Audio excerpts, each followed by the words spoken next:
അൽഹംദുലില്ലാ സ്വലാത്തു വസ്സലാമു അലാ അഷ്റഫിൽ മുർസലീൻ വഅലാ ആലിഹി വസ്ഹബിഹി അജ്മഈൻ അമ്മാ ബഅദ്.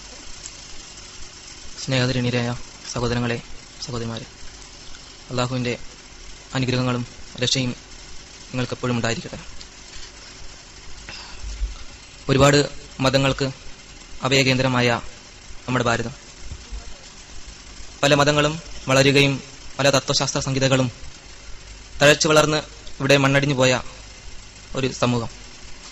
അവിടെ നിന്നും വിവിധ മതദർശനങ്ങൾ എന്താണ് പഠിപ്പിച്ചതെന്നും അതെന്താണ് പ്രാവർത്തികമാക്കിയതെന്നും മനസ്സിലാക്കാതെ ആ വിവിധ മതങ്ങളെ വർഗീയ ശക്തികൾ അവരുടെ ആവശ്യങ്ങൾക്കായി ദുരുപയോഗം ചെയ്തപ്പോൾ മതങ്ങളുടെ തത്വശാസ്ത്ര സംഹിതയിൽ നിന്ന് മനുഷ്യന് മനസ്സിലാക്കേണ്ട തത്വങ്ങളിൽ നിന്ന് മനുഷ്യൻ അകന്നു പോകുകയും പുതിയൊരു തത്വശാസ്ത്ര സംഹിതയ്ക്ക് രൂപം കൊടുക്കുകയും ചെയ്തു.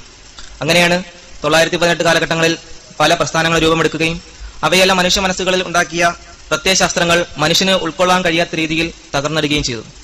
ഇവിടെ പല മത തത്വശാസ്ത്ര സംഹിതകളും മനുഷ്യന് നൽകിയിട്ടുള്ളത് ഏകദൈവ വിശ്വാസത്തിലേക്ക് ക്ഷണിക്കുകയും അവരെ നേരായ ഒരു മാർഗദർശനത്തിലേക്ക് കൊണ്ടുപോകുകയും പരമമായ ലക്ഷ്യത്തിലേക്ക് എത്തിക്കുകയും ചെയ്തു. എന്നാൽ അത് മതപുരോഹിതന്മാരുടെ കൈകടത്തലുകൾ മൂലം പല മതങ്ങളും തങ്ങളുടെ ആവശ്യങ്ങൾക്ക് വേണ്ടി വിനിയോഗിക്കപ്പെടുന്ന ഒരു മാർഗദർശനമാക്കി മാറ്റിയെന്നതാണ് സത്യം.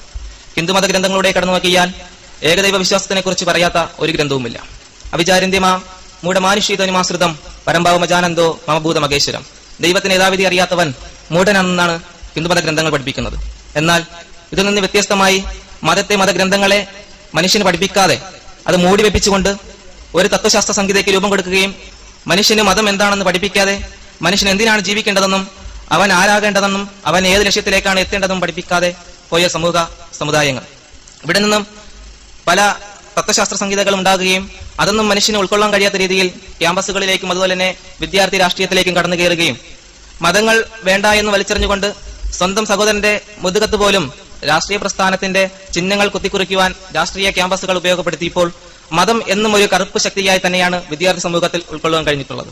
അവിടെ നിന്ന് ഒരു മാറ്റത്തിന് വിധേയമാകണമെങ്കിൽ വിവിധ മതദർശനങ്ങൾ പഠിക്കുകയും അത് ഉൾക്കൊള്ളുകയും ചെയ്യുന്ന ഒരു സമൂഹത്തിലേക്ക് ഇറങ്ങിച്ചെല്ലണം. അതിനെന്താണ് വഴി? അതിന് തത്വശാസ്ത്ര സംഹിതകൾ വിശദീകരിക്കുമ്പോൾ അതിന്റെ മൂലഭാഗത്തോട് നിന്ന് പഠിക്കുവാനുള്ള മനസാക്ഷി ഉണ്ടാകണം. അങ്ങനെ തിരുവനന്തപുരം ജില്ലയിൽ നേറ്റിങ്ങര എന്ന ഭാഗത്താണ് ഞാൻ ജനിച്ചു വളർന്നിട്ടുള്ളത്. ഒരു ഹിന്ദു സമൂഹത്തിൽ ജനിക്കുകയും ഹിന്ദു മതാചാരങ്ങൾ അനുഷ്ഠിക്കുകയും അത് ജീവിതത്തിൽ പകർത്തുകയും അതുപോലൊപ്പം തന്നെ RSSന്റെ ശാഖയിൽ ഉൾപ്പെട്ട ഒരു കുടുംബമായതുകൊണ്ട് ജീവിതകാലം മുഴുവനും അതിനുവേണ്ടി പ്രവർത്തിക്കണമെന്നും ഈ രാഷ്ട്രം ഒരു ഹിന്ദു രാഷ്ട്രമാക്കണമെന്നുമുള്ള അതിയായ ആഗ്രഹം. അതാണ് RSSകാരനായ ഓരോരുത്തന്റെയും ആവശ്യമെന്നുള്ള നിലക്ക് അതിനെയാണ് ജീവിത ലക്ഷ്യമായി കണ്ടുപോകുന്നത്. അവിടെ നിന്ന് പഠിക്കുമ്പോൾ മറ്റു മതദർശനങ്ങൾ ഇതിലേക്ക് കടന്നു വരികയും ഈ ലോകത്ത് അവരവരുടെ ആധിപത്യം സമർപ്പിക്കുവാൻ ശ്രമിക്കുന്നുണ്ട്, അതിനെ എതിർക്കണമെന്നും അത് പഠിപ്പിക്കുന്ന തത്വശാസ്ത്ര സംഹിതകളെ എതിർക്കണമെന്നുള്ള വലിയമായ ഒരു ആശ. അതിനെങ്ങനെ സാധിക്കും? അവരുടെ പ്രസിദ്ധീകരണങ്ങൾ വായിക്കുകയും അതിലൂടെ അവരെ എതിർക്കാൻ പറ്റുന്ന രീതിയിൽ അത്രയും എതിർക്കുകയും ഈ ലോകത്ത് നിന്ന് അവരെ കെട്ടുകെട്ടിക്കണമെന്ന് പഠിപ്പിക്കുകയും ചെയ്യുന്നു. എന്റെ കുഞ്ഞുനാൾ മുതൽ തന്നെ അച്ഛന്റെ കൈ പിടിച്ചുകൊണ്ട് RSSന്റെ ശാഖകളിലേക്ക് പോകുമ്പോൾ മനസ്സിനും എന്നും ഒരു ആശയുണ്ടായിരുന്നു. ആ തത്വശാസ്ത്ര സംഹിത ഉൾക്കൊണ്ട് അച്ഛന്റെയും അതുപോലെ തന്നെ പാരമ്പര്യമായി കൊണ്ടുപോകുന്ന ആ കൂട്ടുകെട്ടിൽ നിന്നുകൊണ്ട് പ്രവർത്തിക്കണമെന്നുള്ളൊരു ആശ. അങ്ങനെ പഠിക്കുമ്പോൾ ഇവിടുത്തെ പല ഇസ്ലാമിക സംഘടനകളും പുറത്തിറക്കിക്കൊണ്ടിരിക്കുന്ന പല പുസ്തകങ്ങളും നമ്മുടെ RSSന്റെ ശാഖകളിൽ പരാമർശിക്കാറുണ്ട്. അവരുൾക്കൊള്ളുന്നതും സ്വന്തമായ ഒരു ദീനിനെ നിലനിർത്തണമെന്ന ആശയോടല്ല, മറിച്ച് ഞാൻ പേരെടുത്ത് തന്നെ പറയാം, ജമാഅത്ത് ഇസ്ലാമി പോലെയുള്ള സംഘടനകളുടെ പുസ്തകങ്ങൾ പല ശാഖകളിലും ഇന്നും അതിനെ പരാവർത്തനം ചെയ്ത് പഠിപ്പിക്കുകയും അതിൽ പറയുന്ന ഒരു രാഷ്ട്രീയ അല്ലെങ്കിൽ ഇവിടെ ഒരു ഭരണം ഉണ്ടാക്കണം, ഇതിനെ ഒരു ഇസ്ലാമിക രാഷ്ട്രമാക്കണമെന്ന അവരുടെ അതിയായ താല്പര്യം നമുക്കൊരിക്കലും ഒഴിച്ചുകൂടി നിർത്തിയാൻ പറ്റാത്ത ഒരു അവസ്ഥയാണ് എന്ന് പഠിപ്പിക്കുന്നു RSSന്റെ ശാഖയിൽ. ഇവിടെ നിന്ന് പല പുസ്തകങ്ങളിലും കിട്ടുകയും അതുപോലെ തന്നെ മുഹമ്മദ് നബി സല്ലല്ലാഹു അലൈഹി വസല്ലം ആദ്യ കാലഘട്ടങ്ങളിൽ പ്രബോധനം നടത്തിയത് ഈ ലോകത്തിലേക്ക് കടന്നു വരുന്ന പല ആളുകളേക്കും പ്രബോധനത്തിന്റെ ബാധ്യത എന്ന നിലക്ക് വാളും ഖുറാനും കൊണ്ട് പരിചയപ്പെടുത്തിയെന്നാണ്. എന്താണ് വാളും ഖുറാനും കൊണ്ട് പരിചയപ്പെടുത്തിയത്? ഒരു കൈയിൽ വാളും മറ്റൊരു കൈയിൽ ഖുറാനും വെച്ചുകൊണ്ട് ഇതിൽ ഏതാണ് ആവശ്യമെന്ന് മനുഷ്യ സമൂഹത്തിനോട് ചോദിക്കുകയും അതിൽ ഖുറാൻ വേണ്ട എന്ന് പറയുന്നവനെ വാള് കൊണ്ട് വെട്ടുന്ന ഒരു അവസ്ഥ അല്ലെങ്കിൽ അവനെ വധിച്ചു കളയുന്ന ഒരു അവസ്ഥയാണ് മുഹമ്മദ് നബി സല്ലല്ലാഹു അലൈഹി വസല്ലം പഠിപ്പിച്ചു എന്നാണ് ഞാൻ ആദ്യകാലം മുതൽ പഠിച്ചു തുടങ്ങിയത്. അതുപോലെ തന്നെ ഇപ്പോഴാണ് എനിക്ക് മനസ്സിലാകുന്ന ഖുത്ബകൾ എന്ന് പറയുന്നത്, ആദ്യത്തെ മുമ്പ് മനസ്സിലാക്കിയിരുന്നത് വെള്ളിയാഴ്ച പ്രസംഗം എന്നാണ് മനസ്സിലാക്കിയിരുന്നത്. അവിടെ പല പള്ളികളിൽ തന്നെ വാള് ഉപയോഗിച്ചുകൊണ്ട് ഖുത്ബ നടത്തുകയും അതുപോലെ തന്നെ ഒരു കൈയിൽ പുസ്തകം പിടിക്കുകയും ചെയ്യുന്നതിനെ കുറിച്ച് പരാമർശിക്കുന്നത് ആ മുഹമ്മദ് നബി സല്ലല്ലാഹു അലൈഹി വസല്ലം ആദ്യം എങ്ങനെയാണ് പ്രബോധനം നടത്തിയത് അതുപോലെയാണ് അവിടെ പറയുന്നു എന്നാണ്. അപ്പോൾ അത് മനസ്സിലാക്കാൻ കഴിയില്ല. കാരണം അവിടെ പറയുന്ന അറബിയിലാണ് പറയുന്നത്. ഒരു കയ്യിൽ വാളുണ്ട്, മറ്റൊരു കയ്യിൽ പുസ്തകമുണ്ട്. അവിടെ ചോദിക്കപ്പെടുന്നത് നിങ്ങൾക്ക് ഖുറാൻ വേണോ വാൾ വേണോ എന്നാണ് ചോദിക്കുന്നത്. ഖുറാൻ വേണ്ട എന്ന് പറയുന്നതിനെ വധിക്കുവാനും അതിനനുസരിച്ച് പ്രവർത്തിക്കുവാനുമാണ് വെള്ളിയാഴ്ച ഖുത്ബകളിൽ പറയുന്നു എന്നാണ് RSSന്റെ ശാഖയിൽ പഠിപ്പിച്ചു പോകുന്നത്. അപ്പോൾ ഈ കാര്യങ്ങൾ പഠിക്കണമെന്ന വലിയൊരു ആശയോടെ പല പുസ്തകങ്ങൾ തിരയുകയും ആ പുസ്തകത്തിൽ നിന്നും ഏറ്റവും അധികം സ്വാധീനിച്ച ഒരു കാര്യം ഏകദൈവ വിശ്വാസം തന്നെയാണ്. ഏകദൈവ വിശ്വാസത്തിനെ കുറിച്ച് ഒരു ചിന്ത പോലും ഞാൻ ആദ്യമുണ്ടായിരുന്ന സമൂഹത്തിൽ എനിക്ക് കാണുവാൻ കഴിഞ്ഞിട്ടില്ല.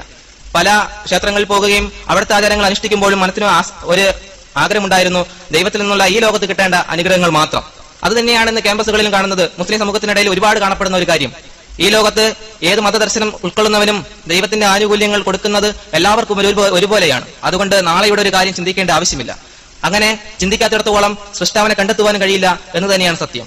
എന്നാൽ നാളെ ഒരു ജീവിതത്തിനെ കുറിച്ച് ചിന്തിക്കുമ്പോൾ ഈ ലോകത്ത് നമുക്ക് തരുന്ന ദൈവത്തിനെ എല്ലാ ആനുകൂല്യങ്ങളും നമ്മൾ കൈപ്പറ്റുമ്പോഴും നാളത്തെ ഒരു വിചാരമുണ്ടാകുമ്പോൾ ദൈവത്തിനെ കണ്ടെത്തുവാൻ സാധിക്കുന്നു.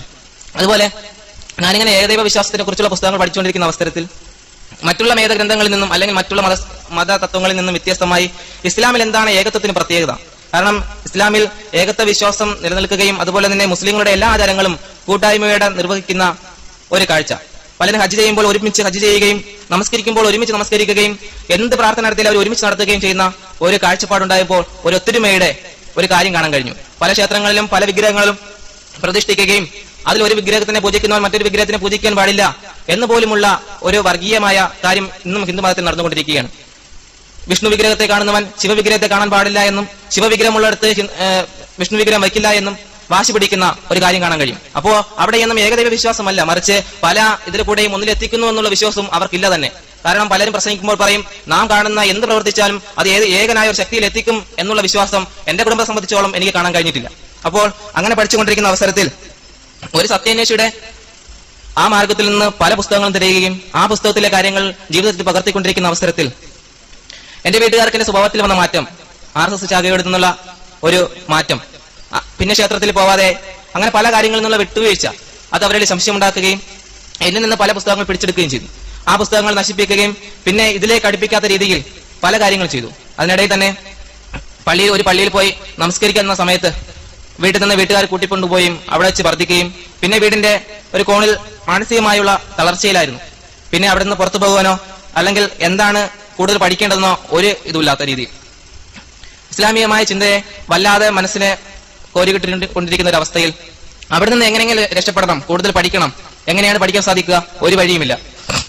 അങ്ങനെ പല പ്രാവശ്യം വീട്ടുകാരോട് പറഞ്ഞു നോക്കി എനിക്ക് കൂടുതൽ പഠിക്കണം ഇസ്ലാമിനെ കുറിച്ച്.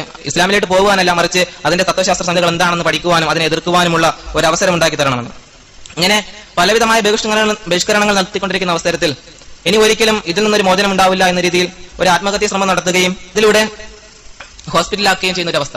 ആ അവസ്ഥയിൽ സുഖം പ്രാപിച്ചു വരുന്ന അവസരത്തിൽ അവിടുത്തെ ഡോക്ടർ ചോദിച്ചു എന്താണ് പ്രശ്നം, എന്താണ് ഇങ്ങനെ ചെയ്യാനുള്ള കാരണം? അപ്പോൾ ഡോക്ടറോട് ഞാൻ കാര്യം തുറന്നു പറഞ്ഞു. അപ്പോൾ അയാളുടെ റൂമിലേക്ക് കൂട്ടിക്കൊണ്ടുപോവുകയും അദ്ദേഹത്തിന്റെ അലമാര സെൽഫുകൾ തുറന്നു കാണിക്കുകയും ചെയ്തു. അതിൽ നിറയെ ഇസ്ലാമിക പുസ്തകങ്ങൾ. അദ്ദേഹത്തിന്റെ പേര് ജോർജ് എന്നാണ്. അയാൾ ഒരു ക്രിസ്ത്യാനിയാണ്. അദ്ദേഹം ഇസ്ലാമിനെ കുറിച്ച് പഠിച്ചുകൊണ്ടിരിക്കുകയും ഈ അവസരത്തിൽ ഇസ്ലാമിനെ സ്വീകരിക്കുവാൻ തയ്യാറായ ഒരു ആളുമാണ്. അദ്ദേഹത്തിന്റെ ഇത്തരത്തിലുള്ള അദ്ദേഹം ജോലി തുടങ്ങിയിട്ടേ ഉള്ളൂ. ഈ അവസരത്തിൽ അദ്ദേഹം ഇസ്ലാം ആശ്ലേഷിക്കുന്നു പറഞ്ഞാൽ അദ്ദേഹത്തിന് ജോലി നഷ്ടപ്പെടുകയും അതുപോലെ തന്നെ വീട്ടിൽ നിന്ന് പല പ്രശ്നങ്ങൾ ഉണ്ടാകുകയും രീതിയിലാണ് അദ്ദേഹം കഴിഞ്ഞുകൂടുന്നത്. അപ്പോൾ അദ്ദേഹം പറഞ്ഞു എന്ത് വേണമെങ്കിലും സഹായം ചെയ്യാം, എങ്ങനെയും ഇസ്ലാമിനെ കുറിച്ച് പഠിക്കുക, നമുക്ക് രണ്ടുപേർക്ക് ഒരുമിച്ച് പോകാം.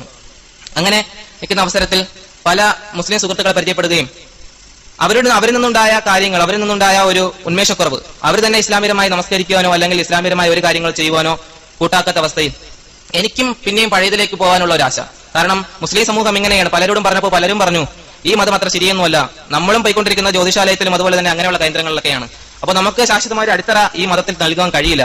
അതുകൊണ്ട് ശാശ്വതമായ ഒരു മതം നിങ്ങൾ നിൽക്കുന്ന മതം തന്നെയാണ്, അതിലേക്ക് പോവുകയാണ് നിങ്ങളുടെ ആവശ്യം എന്ന് പറഞ്ഞു.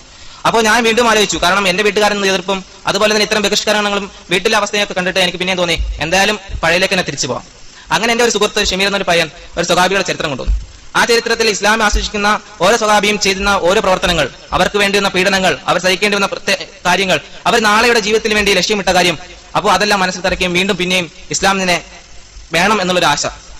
അങ്ങനെ സത്യം കൂടുതൽ ഗ്രഹിക്കാൻ വേണ്ടി ഒരു ദിവസം നാട്ടിൽ നിന്ന് നാടുവിടുകയാണ് ഉണ്ടായത്. അങ്ങനെ കോഴിക്കോട് എത്തുകയും അവിടെ നിന്ന് ഒരു സ്ഥാപനത്തിൽ നിന്ന് മതപഠനം തുടരുകയും ചെയ്തു. ആ അവസരത്തിൽ ഈ കേരളത്തിലെ വലിയ മതപണ്ഡിത പ്രസ്ഥാനം എന്ന് പറയപ്പെടുന്ന സുന്നി പ്രസ്ഥാനം, അതിന്റെ നേതാവ് കാന്തപുരം AP അബൂബക്കർ മുസ്ലിയാർ അവിടെ വന്ന് കാണുകയും അവിടെ നിന്ന് ഇസ്ലാമിനെ കൂടുതൽ പഠിക്കുവാൻ വേണ്ടി ക്ഷണിക്കുകയും അങ്ങനെ ആ സമയം സ്വീകരിച്ച് ആ പ്രസ്ഥാനത്തിലേക്ക് പോവുകയും ചെയ്തു.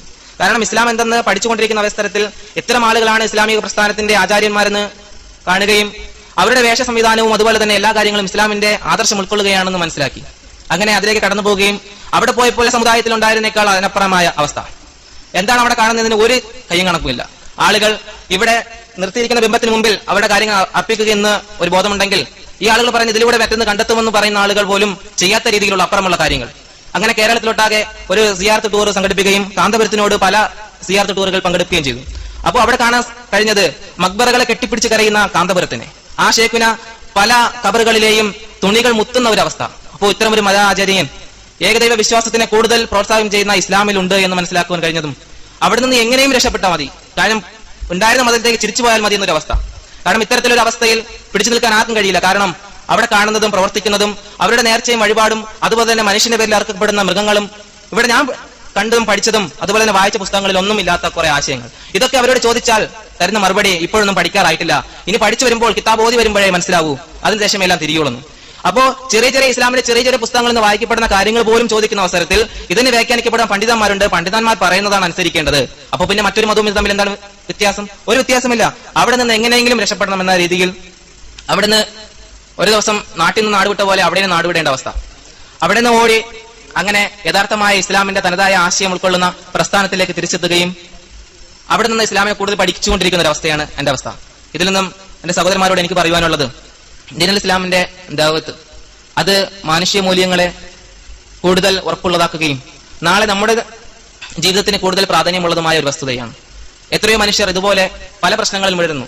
എന്നെ പോലെയല്ല, പല പ്രശ്നങ്ങളിലും അവർക്ക് സത്യദീനൽ ഉൾക്കൊണ്ട ആളുകൾ പലവിധമായ പ്രശ്നങ്ങൾ അനുഭവിക്കുമ്പോഴും മുസ്ലിം സമൂഹത്തിൽ നിന്നുള്ള ഇത്തരത്തിലുള്ള ഒരു നീചമായ പ്രവൃത്തികളും അതുപോലെ തന്നെ ഇത്തരത്തിലുള്ള അവസ്ഥ കാണുമ്പോൾ ആ മനുഷ്യർക്ക് നിന്ന മതത്തിൽ തന്നെ തിരിച്ചു പോകാനുള്ള അവസ്ഥയിലേക്ക് കൊണ്ടെത്തിക്കാതെ എന്റെ സുഹൃത്തുക്കൾ ക്യാമ്പസുകളിലുള്ള അമുസ്ലിങ്ങളുമായി സംസാരിക്കുകയും അവരോട് സത്യദീനിന്റെ കാര്യങ്ങൾ മനസ്സിലാക്കി കൊടുക്കുകയും അവരെ നേരായ ഒരു മാർഗത്തിലേക്ക് കൊണ്ടുവരികയും ചെയ്താൽ നമ്മുടെ ജീവിതവും സുരക്ഷിതമായി, അവരുടെ ഭാവിയും സുരക്ഷിതമായി.